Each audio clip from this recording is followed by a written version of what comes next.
Alors bonjour à tous, bonjour à toutes, bonjour disciples, bienvenue à notre chaîne. Nous continuons notre dynamique à la découverte de la parole. Et aujourd'hui, nous sommes rendus dans Exode au chapitre 7. Exode au chapitre 7. On voit ici une conversation avec le Seigneur. Le Seigneur est en train de parler avec Moïse. Et il dit à Moïse qu'il va l'établir, il établit comme Dieu sur Pharaon. Et il lui donne Aaron comme étant son prophète. Alors le Seigneur va donner quelques signes à Moïse à chaque fois en lui disant que si jamais, quand il va aller parler à Pharaon, ce dernier est réfractaire à laisser les enfants d'Israël partir, voici ce qu'il va faire. Euh, euh, il va notamment lui dire que si Pharaon demande un signe, que lui, Moïse, demande à Aaron de jeter sa verge par terre afin qu'elle devienne voilà, un serpent. Ce que les deux vont faire, ils vont aller vers Pharaon. Pharaon va demander un signe, un miracle, et, et, et Moïse va demander à Aaron de jeter son bâton à terre. Le bâton va devenir un serpent.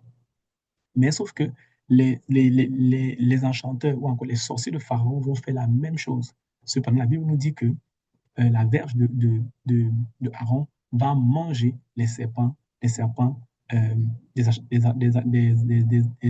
enchanteurs de Pharaon. Et c'est pareil également plus tard dans le chapitre, un peu vers la fin, lorsque le Seigneur dira à Moïse, tu iras vers Pharaon très tôt le matin lorsqu'il se présentera devant l'eau du Nil. Et tu demanderas encore une fois de plus à Aaron de frapper les eaux afin que les eaux deviennent du sang. Ce que les deux vont encore faire, et les eaux vont devenir le sang. Mais qu'est-ce qui nous intéresse? Qu'est-ce qu'on peut tirer comme leçon à partir de ce chapitre? Moi, ce que je vois ici, c'est la notion d'autorité. Vous voyez, au début du chapitre, le Seigneur établit Moïse comme étant Dieu sur Pharaon. Par la suite, il dit à Moïse que Aaron va devenir son prophète. Ça veut dire que Moïse avait une position élevée spirituellement par rapport à Aaron. Vous noterez que dans ce passage, plusieurs fois, Dieu parle à Moïse et à Aaron. Les deux sont dans la présence de Dieu. Dieu est en train de leur parler aux deux, mais Dieu dit à chaque fois, tu, tu diras à Aaron de faire ceci ou cela. Cela montre la place de Aaron et ça montre un mystère dans l'autorité spirituelle. Lorsque votre leader spirituel vous dit de faire quelque chose, il y a une grâce qui vous accompagne. Il y a une puissance qui accompagne le respect de l'instruction qui est donnée. Si Aaron avait jeté sa verge alors que Moïse ne lui avait rien dit, ce n'est pas certain que cette verge serait devenue un serpent. Si Aaron avait frappé les eaux avant que Moïse ne le lui dise, ce n'est pas certain que les eaux se seraient changées en sang. Mais la puissance qui a été manifeste au travers de chaque acte que Aaron a posé venait du fait qu'elle était alignée sur la parole de Moïse. Cela nous montre simplement que vous pouvez être dans une église, vous pouvez être dans une maison, dans une famille.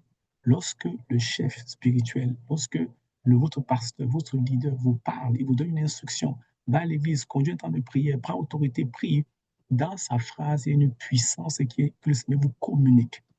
Et si vous partez à l'église, faites ce qu'il vous a demandé de faire, vous verrez même très certainement des miracles s'accomplir extraordinaires. N'ayez pas, ne pensez pas que c'est juste à cause de vous que ces miracles-là s'accomplissent.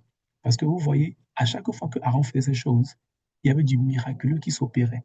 Mais ce n'était pas directement la main de Moïse qui les avait fait. C'était au travers de la main de Aaron. Sauf que la puissance qui agit à Aaron vient du fait qu'il est obéissant par rapport à l'instruction qu'il reçoit de Moïse, qui est établi spirituellement plus que lui.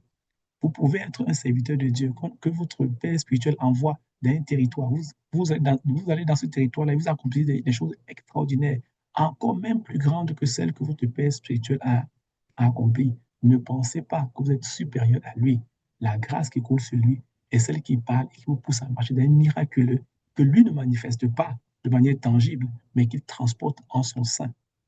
Cette histoire de ce chapitre, je crois, doit nous pousser à beaucoup d'humilité et à comprendre que, en réalité, il y a beaucoup de prodiges, de miracles, de percées qui sont cachés dans l'obéissance et dans la soumission. Aaron était soumis et à chaque fois qu'il faisait ce que Moïse disait, ce que Dieu avait promis s'accomplissait. Le mandat de Moïse était de dire et le mandat de Aaron était de parler. Vous savez, dire et parler, c'est deux choses complètement différentes. Celui qui dit et celui qui proclame. C'est-à-dire que celui qui parle et celui qui communique. Le rôle donc de Aaron, qui était le prophète, était de communiquer avec Pharaon. Mais le rôle de Moïse, qui était établi comme Dieu, était de proclamer les ordonnances de Dieu. car Dieu lui avait dit à partir du verset 2, vous pourrez le lire dans Exode chapitre 7, verset 2, tu diras à Aaron ce que je t'ordonnerai. Donc Moïse proclamait les ordonnances de Dieu, tandis que Aaron expliquait justement euh, la pensée de Dieu. Donc, vous et moi, je ne sais pas, peut-être pour vous, peut-être Dieu vous appelle à un mystère prophétique. Sachez que le prophétique aussi, il est là pour communiquer, pour parler avec le peuple avec qui le Seigneur l'a envoyé. Mais lorsque le Seigneur vous élèvera en autorité, quelquefois, dans une région, sur un territoire, il vous demandera de dire, de proclamer des paroles. Le but, ce n'est pas de vous faire comprendre, mais c'est de relâcher la pensée de Dieu dans l'atmosphère. Et en général, les pères spirituels, c'est les choses qu'ils font. Ils viennent d'un territoire, Dieu leur parle, ils proclament des paroles sur le territoire. Et parce qu'ils ont proclamé ces paroles-là, lorsqu'on s'aligne à ce que les pères ont dit, lorsqu'on s'aligne aux proclamations qui ont été relâchées dans l'atmosphère, on voit à court terme les miracles, ou à moyen terme les miracles, les prodiges, les changements qui ont été déclarés par la bouche de ces pères-là. Donc, c'est une invitation à honorer et à savoir que même si nous manifestons certains fruits, quelquefois, on les a juste hérités à cause de notre obéissance à nos pères. Et que cela nous garde humbles par rapport à ces hommes et ces femmes-là que Dieu a établis sur vous et moi comme étant des autorités spirituelles, comme l'a fait Aaron. Donc, on va juste prendre quelques minutes de prière pour prier en lien avec cette vérité que Dieu nous enseigne aujourd'hui. Père, nous te rendons grâce, nous te bénissons, Seigneur, pour ta parole. Et pour, Seigneur, ce que tu nous enseignes à travers de la vie de Moïse et de Aaron, le rôle, Seigneur, du chef religieux et l'importance, Seigneur, de la soumission et marcher, Seigneur, dans l'instruction des pères. Père, pardonne à mon frère et à moi toutes les fois dont nous avons été orgueilleux dans notre façon de nous conduire vis-à-vis, Seigneur, des pères, des autorités, Seigneur, spirituelles que tu as, Seigneur, données.